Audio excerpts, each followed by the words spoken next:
안녕하세요, 주도방입니다. 저는 웹소설 작가 이정은이고요. 오늘은 매력적인 캐릭터 만들기에 대한 이야기를 해볼 거예요.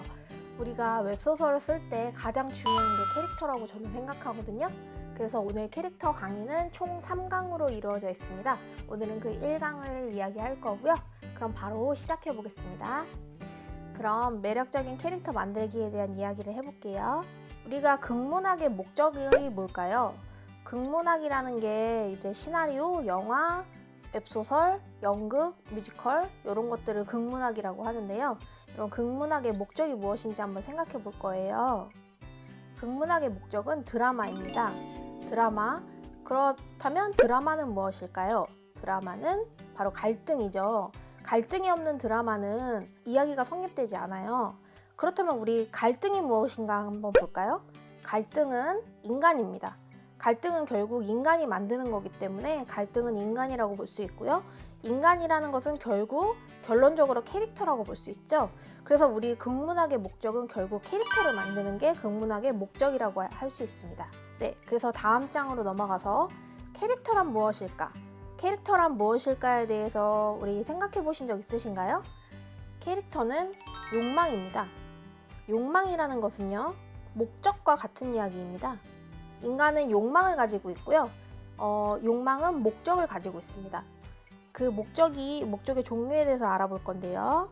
예를 들어 아이가 목적이 될 수가 있겠죠. 그렇다면 또 어떤 게 목적이 될 수 있을까요? 운동 스포츠라고 봤을 때 우승이나 상금 혹은 라이벌 이런 것들이 인간의 욕망이나 목적이 될 수가 있어요.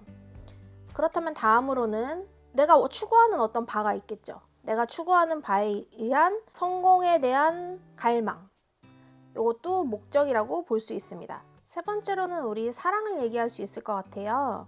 사랑이라는 것은 남녀 간에 다 목적과 욕망이 될 수 있겠죠. 또 다음으로는 돈이 인간의 목적이 될 수가 있어요. 한 가지 더 보시면 차라는 거는 성공이 될 수도 있겠고요.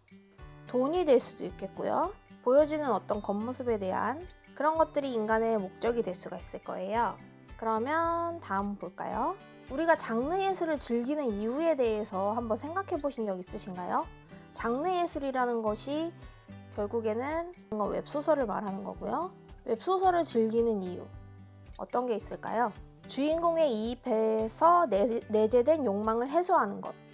주인공에 이입해서 내재된 욕망을 해소한다는 것은 결국에는 공감이라는 거예요.